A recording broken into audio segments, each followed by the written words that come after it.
എൻ്റെ കൂട്ടുകാരൻ അപ്പു അവനെനിക്ക് ഓണമായിട്ട് എടുത്തു തന്നെയാ ഷർട്ട്. ഏവർക്കും എന്റെയും കുടുംബത്തിന്റെ ഒരു അടിപൊളി. അപ്പൊ അൻസാരി സൂരി ഉസ്താദ് ഓണം ആഘോഷിച്ചു. അതിന്റെ ഫുൾ ആയിട്ടുള്ള വീഡിയോ എന്നാലും ഞാൻ വെച്ചുതരാം. അപ്പൊ കഴിഞ്ഞ ദിവസം ഓണം ആഘോഷിക്കണ്ടെന്ന് പറഞ്ഞ് പ്രസംഗിച്ചു എന്ന് പറഞ്ഞിട്ടുള്ള വൈറൽ ആയിട്ടുള്ള ഒരു ഉസ്താദാണ് ഇത്. ഈ ഒരു പ്രസംഗം സൈഡിൽ വെച്ചുകൊണ്ട് ഒരുപാട് മുസ്ലിം താത്തമാര് ഉസ്താദിന്റെ പ്രസംഗത്തെ എതിർത്തിട്ട് ഭയങ്കര രീതിയിൽ ഡാൻസ് ഒക്കെ കളിച്ചുകൊണ്ടാണ് വീഡിയോ ചെയ്തേക്കുന്നത്. അപ്പൊ ഉസ്താദിന്റെ പ്രസംഗത്തെ എതിർത്തിട്ടാണ് അവർ ഡാൻസ് കളിക്കുന്നതെന്ന് പറഞ്ഞാണ് സോഷ്യൽ മീഡിയ ചർച്ച ചെയ്തത്. ആ ഉസ്താദ് ഇപ്പം രംഗത്ത് വന്നിരിക്കുകയാണ്. ഓണത്തിന്റെ ദിവസം ഉസ്താദ് ചില ഞെട്ടിക്കുന്ന കാര്യങ്ങൾ പറഞ്ഞാണ് രംഗത്ത് വന്നിരിക്കുന്നത്. അപ്പൊ ആ ഉസ്താദ് രംഗത്ത് വന്നിട്ട് പറയാണ് പിന്നെ എന്താണ് അങ്ങനെ പ്രസംഗിക്കാൻ കാരണം എന്നുള്ളത്. അത് 3 വർഷം മുമ്പുള്ള പ്രസംഗം ആണെന്നൊക്കെയാണ് പറയുന്നത്. ഉസ്താദിന്റെ പുതിയൊരു പ്രസംഗം വന്നിട്ടുണ്ട്. അതാണ് ഞാനിപ്പോ വെച്ചു തരാൻ പോകുന്നത്. പ്രസംഗം എന്ന് പറയാൻ പറ്റത്തില്ല, ഒരു വാർത്ത, ഒരു ന്യൂസ് ചാനലിൽ വന്ന ഒരു വാർത്ത. അതിനുശേഷം നമുക്ക് അൻസാരി ഉസ്താദ് ഓണം ആഘോഷം ഇല്ലയോ എന്നുള്ള കാര്യം നമുക്ക് ചർച്ച ചെയ്യാം. അതിനു മുമ്പ് ഞാനൊരു കാര്യം പറയട്ടെ. അൻസാരി ഉസ്താദിനെ ഇഷ്ടപ്പെടുന്ന എല്ലാവരും ഒന്ന് ലൈക്കും സബ്സ്ക്രൈബും ഒന്ന് ചെയ്തേക്കണം കേട്ടോ. ഉസ്താദിനെ ആരൊക്കെ സ്നേഹിക്കുന്നുണ്ട് എന്നുള്ളതിന്റെ ഒരു പവർ കാണാൻ വേണ്ടിയിട്ടാണ് ഈ ലൈക്ക് ചെയ്യണമെന്ന് പറയുന്നത്. അപ്പൊ വേറൊരു കാര്യം ഞാൻ എടുത്തു പറയാം. ഹിന്ദു മുസ്ലിം ക്രിസ്ത്യൻ അങ്ങനെ ഒന്നും നോക്കാതെ എന്റെ വീഡിയോ കാണുന്ന ഒരുപാട് പേരുണ്ട്. എല്ലാവർക്കും എന്തായാലും വളരെയധികം നന്ദി ഞാൻ രേഖപ്പെടുത്തുന്നുണ്ട്. കാര്യം എന്താണെന്ന് വെച്ച് കഴിഞ്ഞാൽ ജാതി മതം വർഗീയത ഒന്നും ഇല്ലാതെ നമ്മുടെ വീഡിയോ കാണുന്നുണ്ടല്ലോ. അപ്പൊ ഞാനൊരു കാര്യം പറയാം. നമ്മുടെ ഓരോരോ മതങ്ങളുണ്ട്, മുസ്ലിം ക്രിസ്ത്യൻ ഹിന്ദു അങ്ങനെ ഓരോ മതങ്ങളുണ്ട്. ആ മതത്തിൽ ഇത് ചെയ്യാൻ പാടില്ല എന്നുള്ള ഒരു സംഭവം ഉണ്ടല്ലോ. ഇപ്പം ഒരു ടീമിന് അത് ചെയ്യാൻ പാടില്ല, ഒരു ടീമിന് ഇത് ചെയ്യാൻ പാടില്ല, അങ്ങനെ ഉണ്ടല്ലോ. അപ്പം അതൊക്കെ ചെയ്തു കഴിയുമ്പോഴത്തേക്കും ആ ഒരു മതത്തിലെ പണ്ഡിതന്മാര് പൊട്ടിത്തെറിച്ച് രംഗത്ത് വരും. പക്ഷെ അതിൽ നമുക്കൊന്നും ചെയ്യാൻ പറ്റത്തില്ല. എന്ത് ചെയ്യാൻ, അങ്ങനെ പറ്റത്തില്ല എന്നൊരു മതം പറയുവാണെന്നുണ്ടെങ്കിൽ അതിൽ നമുക്കൊന്നും ചെയ്യാൻ പറ്റില്ല. പക്ഷെ ഞാനെന്ന് പറയുന്ന ഒരു വ്യക്തി, എന്റെ പേഴ്സണൽ അഭിപ്രായമാണ്, എനിക്ക് വർഗീയതയോ മതത്തിൽ വേർതിരിവോ അങ്ങനെയുള്ള കാര്യം ഒന്നുമില്ല. എന്റെ വീഡിയോ കാണുന്ന എല്ലാവർക്കും മനസ്സിലാവും അങ്ങനെ ഞാൻ അങ്ങനെയുള്ള ഒരു വ്യക്തിയല്ല എന്നുള്ളത്. ഞാൻ എല്ലാ മതങ്ങളെയും ഒരുപോലെ കാണുന്ന ഒരു വ്യക്തിയാണ്. അതുപോലെ തന്നെ ഈ പള്ളിയിലച്ചന്മാരാണെങ്കിലും സ്വാമിമാരാണെങ്കിലും ഉസ്താദന്മാരാണെങ്കിലും ഇവര് പഠിച്ച കാര്യങ്ങളാണ് വന്ന് ഈ പറയുന്നത്. അപ്പൊ ഈ പഠിച്ചിട്ടുള്ള ആ ഒരു ഇതിൽ വെച്ച് നോക്കുമ്പോഴത്തേക്കും അതിനകത്ത് ചെയ്യാൻ പാടില്ലാത്ത കുറെ കാര്യങ്ങളുണ്ടാവും. അത് ചെയ്ത് കാണിക്കുമ്പോഴാണ്, അത് ചെയ്യരുതെന്ന് പറയുന്ന ഒരു കാര്യം ചെയ്ത് കാണിക്കുമ്പോഴാണ് ഈ പണ്ഡിതന്മാർ ഇറങ്ങി പൊട്ടിത്തെറിച്ച് വരുന്നത് മുന്നോട്ട്. സത്യം പറഞ്ഞാൽ നമ്മൾ അതിന് തെറി വിളിച്ചിട്ട് യാതൊരു കാര്യമില്ലെന്നാണ് എനിക്ക് തോന്നുന്നത്. കാരണം അവരത് പഠിച്ച കാര്യങ്ങളാണല്ലോ. അപ്പോ സോഷ്യൽ മീഡിയയിൽ വൈറലായ ആ ഉസ്താദ് എന്തുകൊണ്ടാണ് അങ്ങനെ പ്രസംഗിച്ചത് എന്നുള്ള രീതിയിൽ വന്ന് പറയുന്നുണ്ട്. അതൊന്ന് കേട്ടിട്ട് വരാം. ഏറ്റവും കൂടുതൽ ഹിറ്റായിട്ടുള്ള റീലുകളെല്ലാം മുസ്ലിം കുട്ടികളുടെയാണ്, മുസ്ലിം പെൺകുട്ടികളുടെയാണ്. ഇപ്പോൾ തൊട്ടടുത്ത് നമ്മുടെ ഈ തൊടുപുഴ പരിസരത്ത് ഒരുപാട് കോളേജുകളുണ്ട്. പിന്നെ കുറേ ആളുകൾ ഞാൻ ആ പ്രസംഗിച്ച ക്ലിപ്പ് എടുത്ത് വെച്ചിട്ട് എന്നോടൊരു വൈരാഗ്യ ബുദ്ധി എന്നുള്ള രീതിയിൽ സ്വാഭാവികമായിട്ടും ഞങ്ങൾ ഡാൻസ് കളിച്ചിട്ട് ഉസ്താദെ അടങ്ങൂ എന്ന രീതിയിലൊക്കെ വീഡിയോ ഇറക്കുന്നുണ്ട്. നഷ്ടം എനിക്കല്ല, എനിക്കത്ര പറയാം. ഞാനൊരു മതപണ്ഡിതനാണ്, ഞാനൊരു പ്രസംഗത്തിന് ദീനീ ദൈവത്തിന് പോകുന്ന ഒരാളാണ്, ഞാനൊരു പള്ളിയിൽ സേവനം ചെയ്യുന്ന ഒരു ഇമാമാണ്. ഞാൻ പള്ളിയിലും പറയാറുണ്ട്, സദസ്സുകളിലും പറയാറുണ്ട്, നിങ്ങൾ ഹൈന്ദവ സഹോദരങ്ങൾ സ്നേഹിക്കണം. പക്ഷേ ഇസ്ലാമിൻ്റെ ആദർശം എന്ന് പറയുന്നത് ഒരു പരിധി വിട്ടിട്ട് എന്ത് ചെയ്യാൻ പാടില്ല, ഒന്നിനും പോകാൻ പാടില്ല.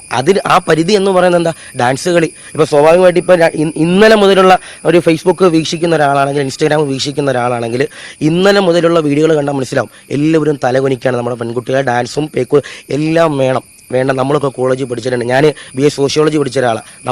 ഞാൻ കോഴിക്കോട് കോളേജിൽ പഠിച്ച ആളാണ്.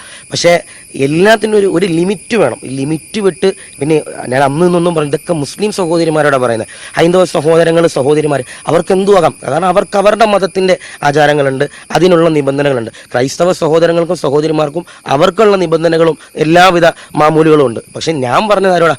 മുസ്ലിം സഹോദരിമാരോടും മുസ്ലിം സഹോദരങ്ങളോട്. പിന്നെ ചില ആളുകൾ ഇപ്പം ഇന്നലെയൊക്കെ ആയിട്ട് കമൻറ്റ് ചെയ്യുന്നുണ്ട്, ഉസ്താദെ സ്ത്രീകൾക്ക് മാത്രമാണ് ഈ പ്രശ്നം. ഒരിക്കലല്ല, മുസ്ലിം സഹോദരങ്ങൾക്കും ഇത് പ്രശ്നം തന്നെയാണ്. നമ്മൾ ഒരു ലിമിറ്റ് വിട്ടിട്ട് ഈ ഒരു ആഘോഷത്തിലേക്ക് കടന്നു പോകുമ്പോൾ അതൊരു പ്രയാസം. നിങ്ങൾ പായസം കുടിക്കുകയോ നിങ്ങൾ സദ്യ കഴിക്കുകയോ അരവണ കൊണ്ടുപോയി നമ്മൾ ബിസ്മില്ലിട്ട് അരവണ കഴിച്ച ആളെ ഞാനും ഇല്ലെന്നൊരിക്കലും നമുക്ക് പറയാൻ കഴിയില്ല. പക്ഷേ ഇതിനൊന്ന് വളച്ചൊടിക്കണം, അശിഖധാരമിക്കെതിരെ എന്തെങ്കിലുമൊക്കെ ഉണ്ടാക്കണം, പിന്നെ റീച്ചിന് വേണ്ടിയിട്ടാണ്, ഇല്ലെന്നൊരിക്കലും പറയാൻ കഴിയില്ല. ഞാൻ ഈ 160-170 ഉസ്താദ് പറയുന്നത് ഇങ്ങനെയാണ്, ഞാൻ എല്ലാ മതത്തിനും അതിൻ്റെതായ റെസ്പെക്ട് കൊടുക്കുന്ന ആളാണ്. അപ്പൊ എല്ലാ മതത്തിലെയും അതിൻ്റെതായിട്ടുള്ള ഒരു ചിട്ടകളും കാര്യങ്ങളും ഉണ്ട്. അത് പിന്നെ ലംഘിക്കുമ്പോഴാണ് ഓരോ മതപണ്ഡിതന്മാരും പൊട്ടിത്തെറിക്കുന്നത്. എന്നിട്ട് അത് അവര് പറയുമ്പോൾ ഒരുപാട് പേര് അവരെ പണ്ടിക്കിട്ട് രംഗത്ത് വരും. അതാണ് ഇപ്പൊ കാണാൻ സാധിക്കുന്നത്. അത് ഉൾക്കൊള്ളുന്നവർക്ക് ഉൾക്കൊള്ളാം, അല്ലാത്തവർക്ക് അതിന്റെ വഴിക്ക് വിട്ടേക്കാം. അത്രേ എനിക്ക് പറയാനുള്ളൂ. ഈ ഓണം എന്ന് പറയുന്ന ഒരു കേരളത്തിൽ താമസിക്കുന്നവരുടെ അല്ലെങ്കിൽ മലയാളികളുടെ ഒരു ഉത്സവമായിട്ടാണ് എനിക്ക് പേഴ്സണലി തോന്നിയിട്ടുള്ളത്. അപ്പൊ നമുക്ക് ഇനി അടുത്തതായിട്ട് പിന്നെ അൻസാരി ഉസ്താദ് ഓണം ആഘോഷിച്ചോ ഇല്ലയോ എന്നുള്ള കാര്യം കാണാം. അതിനുശേഷം ഒരു പെൺകുട്ടി ഒരു വസ്ത്രത്തെ കുറിച്ച് ഒരു കാര്യം പറയുന്നുണ്ട്. അതിന് തക്കതായിട്ടുള്ള ഒരു മറുപടി അൻസാരി ഉസ്താദ് കൊടുക്കുന്നുണ്ട്. അതും കൂടെ തീർച്ചയായിട്ടും നിങ്ങൾ കേൾക്കണം. ആദ്യം നമുക്ക് അൻസാരി ഉസ്താദിന്റെ ഓണാഘോഷം ഒന്ന് കണ്ടിട്ട് വരാം. എൻ്റെ കൂട്ടുകാരൻ അപ്പു അവനെനിക്ക് ഓണമായിട്ട് എടുത്തു തന്നെയാ ഷർട്ട്. പെരുന്നാളിന് അവന് ഞാൻ എടുത്തു കൊടുക്കാറുണ്ട്. അപ്പൊ എന്തായാലും വലിയ സന്തോഷം. എല്ലാവരും കളറാകട്ടെ. ഏവർക്കും എന്റെയും കുടുംബത്തിന്റെ ഒരു അടിപൊളി. ഏതെങ്കിലും ഒരു പുരാണത്തിലോ ഇതിഹാസത്തിലോ മഹാബലി കേരളം ഭരിച്ചിരുന്നു എന്നതിനൊരു തെളിവാണ്. അത് ഏത് പുരാണാകെ ഇതിഹാസമാകാം. ഏതെങ്കിലും ഒരു പുരാണത്തിലോ ഇതിഹാസത്തിലോ മഹാബലി കേരളം ഭരിച്ചിരുന്നു എന്നതിനൊരു തെളിവാണ് ഞാൻ ചോദിച്ചത്. കാവേലി നാട് വാണിടും കാലം മനുഷ്യരെല്ലാരും ഒന്നുപോലെ എന്ന് പാടി എന്നെ തേച്ച്, ആ പാട്ടും പാടി നടന്ന് എന്നെ തേച്ച്. ഇപ്പൊ മാവേലി ആരുമല്ല. പിന്നെ പുരാണത്തിൽ പറയുന്നു മഹാബലി കേരളം ഭരിച്ചിട്ടുണ്ട്. കാരണം മഹാബലി എത്ര നല്ല ഭരണാധികാരിയാണെങ്കിലും നമ്മളെ ഭരിക്കേണ്ടത് നമ്മൾ. അത് ഒരാശംസയും പറയുന്നില്ല, പോയി കയ്യിൽ നിന്ന് പോയി. ഓ കണ്ടില്ലേ, അൻസാരി ഉസ്താദിന്റെ ഓണാഘോഷത്തിന്റെ അവസ്ഥ ഇതൊക്കെ തന്നെയാണ്. അപ്പൊ ഒരു പെൺകുട്ടി വസ്ത്രത്തെ കുറിച്ച് കുറച്ച് കാര്യങ്ങൾ പറഞ്ഞ് രംഗത്ത് വന്നിട്ടുണ്ടായിരുന്നു. അതിന് ഉസ്താദ് ഒരു മറുപടി കൊടുക്കുന്നുണ്ട്. നമുക്ക് അതൊന്ന് കണ്ടിട്ട് വരാം. അങ്ങാടിയിലേക്ക് പ്രായപൂർത്തിയെത്തിയ കുട്ടികൾ ടൗസർ ഇട്ട് പോകുന്ന ഒരു അവസ്ഥ കാണുമ്പോൾ വല്ലാതെ വേദനിക്കുകയാണ്. ഉമ്മയുടെ മുമ്പിൽ വെച്ചല്ലേ ആ ടൗസർ ഇട്ട് വീട്ടിൽ നടന്നത്, ഉപ്പയുടെ ഒപ്പം വാങ്ങിക്കൊടുത്ത ടൗസറെല്ലാം ഇട്ട് പോകുന്നത്. അത് കണ്ടിട്ട് മോനെ ഇത് പാടില്ല, ഇത് തെറ്റാണ്, എന്റെ അവർക്ക് മറ്റുള്ളവർ കാണിച്ചു കൊടുക്കൽ ഹറാമാണ് എന്ന് പറയാൻ, അത് ചെയ്യരുതെന്ന് പറയാൻ വാപ്പയായി പോയ എനിക്കും നിങ്ങൾക്കും കഴിയുന്നില്ലെങ്കിൽ നമ്മുടെ അവസ്ഥ വളരെ ബേജാറാണ്, വളരെ പരിതാപകരമാണെന്ന് ഓർമ്മപ്പെടുത്തുകയാണ്. ഉസ്താദ് പറഞ്ഞ ആൺകുട്ടികൾ കേട്ടിട്ടുണ്ടെങ്കിൽ ചിലപ്പോൾ ട്രൗസർ വരെ ഇടാണ്ട് നാളെ പോയിക്കളയും. അതുകൊണ്ട് ഉസ്താദ് മിണ്ടാണ്ടിരുന്നു. ഓണത്തിന്റെ ഓർമ്മയുണ്ടല്ലോ, ഒരു ഉസ്താദ് പേരിലാണുള്ളത്. എല്ലാം പോട്ടെ, ഈ പ്രാവശ്യത്തെ ഓണം കാക്കമാര് തൂക്കി. എന്തുകൊണ്ടാ നിങ്ങൾ ചെയ്യണ്ടെന്ന് പറയുന്നില്ല, അവര് ചെയ്യുന്നുണ്ട്. ഇനിയിപ്പോ ട്രൗസർ മാറ്റി ഒന്നില്ലാണ്ട് വരുവാന്ന പേടി. ഇനി ഉസ്താദിനെ കൊണ്ട് അതും ആവട്ടെ.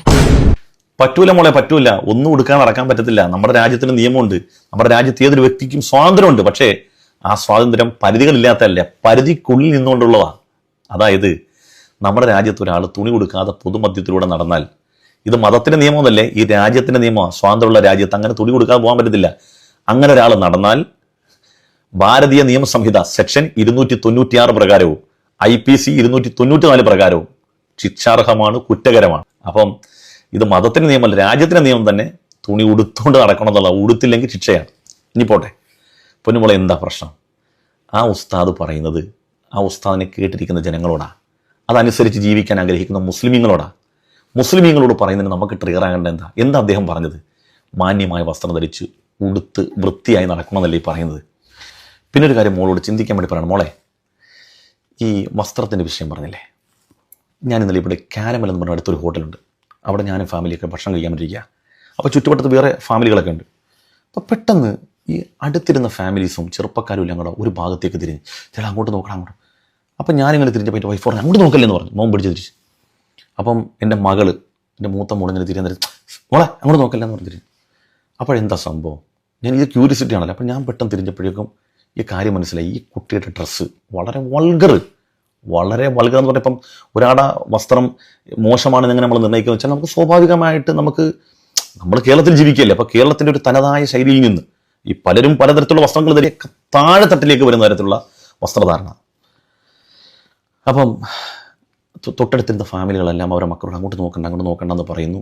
ചെറുപ്പക്കാർ അപ്പുറത്തിന്, എനിക്ക് കേൾക്കാം, ഈ ചെറുപ്പക്കാർ പറയുന്ന കമൻറ്റ് കേട്ടാൽ നമ്മുടെ മകളോ നമ്മുടെ പെങ്ങളോ ഒക്കെ ആണെങ്കിൽ സത്യം പറഞ്ഞാൽ നമ്മൾ അപമാനഭാരം സഹിക്കാൻ വയ്യാതെ നമ്മൾ എന്ത് ചെയ്യുമെന്നറിയാതെ നമ്മൾ പരതന്ത്രരായിപ്പോകും. മക്കളെ, നമ്മൾ എന്തെല്ലാം ന്യായം പറഞ്ഞാലും ആളുകൾ ശ്രദ്ധിക്കുകയും കമൻറ്റ് പറയുകയും മോശം പറയുകയൊക്കെ ചെയ്യും. നല്ല വസ്ത്രം ധരിക്കുക എന്നുള്ളത് ഒരു മനുഷ്യൻ്റെ അന്തസ്സിൻ്റെ ഭാഗമാണ്. വസ്ത്രം കുറയുക എന്നുള്ളത് അന്തസ്സില്ലായ്മയുടെ ഭാഗമാണ്. അത് നമ്മൾ ഏത് നിലക്ക് ചിന്തിച്ചാലും നമ്മുടെ രാജ്യത്ത് ചില സ്ത്രീകളുണ്ടല്ലോ, ഇപ്പോൾ അനി ബെസൻ്റ് ആണെങ്കിലും ഇന്ദിരാഗാന്ധി ആണെങ്കിലും ഇപ്പോൾ നിലവിലുള്ള സോണിയാഗാന്ധി ആണെങ്കിലും അങ്ങനെ പല, ഇപ്പം ശോഭാ സുരേന്ദ്രൻ എടുത്തോ, BJPയുടെ ശോഭാ സുരേന്ദ്രൻ, സ്മൃതി ഇറാനി, ഇവരുടെയൊക്കെ വസ്ത്രധാരണങ്ങൾ ശ്രദ്ധിച്ചിട്ടില്ലേ? അവർക്ക് കിട്ടുന്ന ബഹുമാനവും ആദരവും, ഞാൻ ഉദാഹരണം പറഞ്ഞു, ഇവരെയൊക്കെ ശ്രദ്ധിക്കും. അവരുടെയൊക്കെ വസ്ത്രധാരണം നമ്മുടെ ഇന്ത്യയുടെ അല്ലെ കേരളത്തിൻ്റെ ഒരു പൈതൃക രൂപത്തിലാണ് ഉള്ളത്. അതിൽ നിന്ന് ഘടക വിരുദ്ധമായിട്ട് നമുക്ക് എന്ത് വേണമെങ്കിലും, എന്ത് തോന്നിയ വസ്ത്രമെല്ലാം ധരിക്കാം.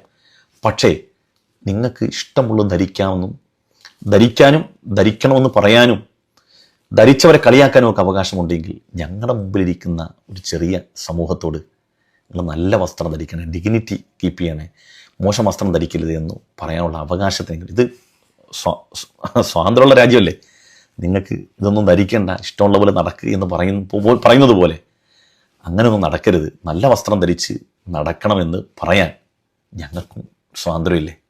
അതെങ്കിലും ഒന്ന് വകവെച്ച് തന്നോട്ടെ, അതെങ്കിലും ഒന്ന് വകവെച്ചു പ്ലീസ്. ഞങ്ങളൊന്ന് പറഞ്ഞു. എന്തായാലും എനിക്ക് ഇത്രയൊക്കെ പറയാനുള്ളൂ. നിങ്ങൾക്ക് ഇതൊക്കെ കേട്ടിട്ട് എന്താണ് നിങ്ങളുടെ അഭിപ്രായം ഒന്ന് താഴെ കമന്റ് ചെയ്യണം കേട്ടോ. അടുത്തൊരു വീഡിയോയിൽ കാണാം. അതുവരെ